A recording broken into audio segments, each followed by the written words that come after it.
विदर्भात पुढील 4 ते 5 दिवसात अवकाळी पावसाची शक्यता असल्याचा अंदाज हवामान विभागाने वर्तवलाय। काही जिल्ह्यात गारपिटीची शक्यता आहे, काही ठिकाणी हलक्या ते मध्यम स्वरूपाच्या पावसाची शक्यता आहे।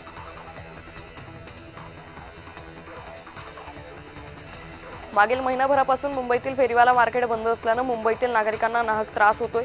किरकोळ सामान घेण्यासाठी थेट मोठ्या मार्केटमध्ये जाण्याची वेळ नागरिकांवर आली आहे।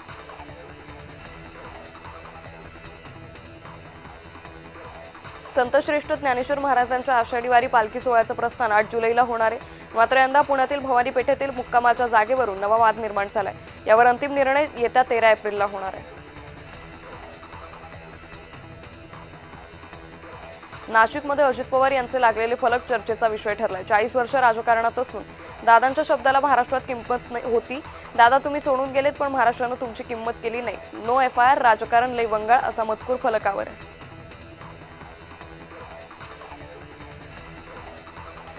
अश्विनी भिडे मुंबई महापालिकेच्या आयुक्तपदी विराजमान झाल्या आहेत। BMCच्या इतिहासात महानगरपालिकेचं सर्वोच्च पद भूषवणाऱ्या त्या पहिल्या महिला अधिकारी ठरल्या आहेत।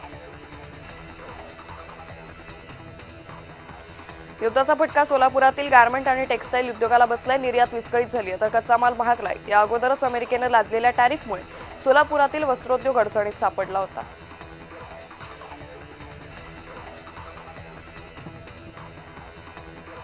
धुळ्यात घरगुती गॅस सिलेंडर मिळत नसल्याने ग्राहकांना प्रचंड मनस्ताप सहन करावा लागतोय। धुळे शहरातील ओम गॅस एजन्सीमध्ये नोंदणी करूनही ग्राहकांना वेळेवर गॅस उपलब्ध होत नाही। त्यामुळे संतप्त ग्राहकांनी थेट गॅस एजन्सी गाठत गॅस एजन्सी चालकाला घेराव घातला। सातारा जिल्हा परिषदेतील CCTV कॅमेरे बंद असल्याचं समोर आलंय। त्यामुळे अध्यक्ष उपाध्यक्ष निवडीवेळी झालेल्या राड्याच्या CCTV रेकॉर्डिंगवर प्रश्नचिन्ह उपस्थित झालेत।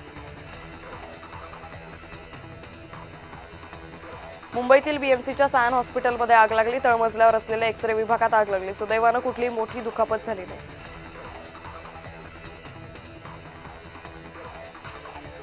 मुंबईतील ट्रायडंट हॉटेलमध्ये ब्रिटिश नागरिकाचा मृतदेह त्याच्या खोलीत आढळला। IPL सामन्यांसाठी BCCI सोबत ब्रॉडकास्ट इंजिनियर म्हणून तो काम करत होता। मरीन ड्राईव्ह पोलीस तपास करतात। अवकाळी पावसामुळे उत्तरपत्रिका भिजल्या। सावित्रीबाई फुले पुणे विद्यापीठातील हा प्रकार आहे। या उत्तरपत्रिका चालू वर्षाच्या आहेत की जुन्या याचा खुलासा करण्याची मागणी होते।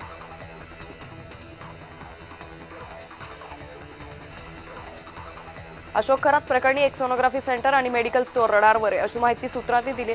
सोनोग्राफी सेंटरमध्ये गर्भलिंग निदान चाचणी केली जात होती का असा संशय।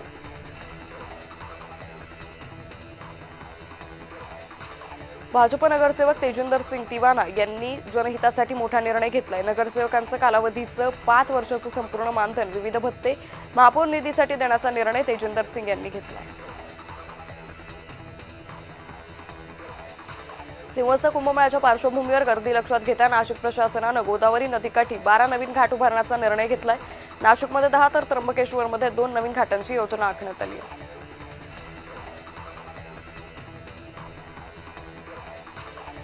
मुंबई ते अहमदाबाद वंदे भारत एक्सप्रेसच्या डब्यांचा संख्येत वाढ करण्याचा निर्णय रेल्वे प्रशासनाने घेतलाय।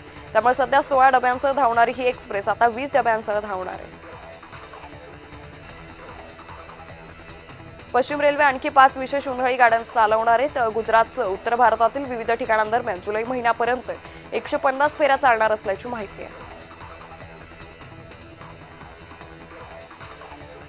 एल्फिस्टन रोड येथील जुन्या रेल्वे पुलाच्या पाडकामासाठी एकूण 26 तासांचे 6 मेगा ब्लॉक घेण्यात येणार आहे। त्यापैकी 5 ब्लॉक प्रत्येकी 4 तासांचे असतील। या 5 ब्लॉक दरम्यान पुलावरील 5 जड पॅनल टप्प्याटप्प्याने हटवण्यात येणार आहे।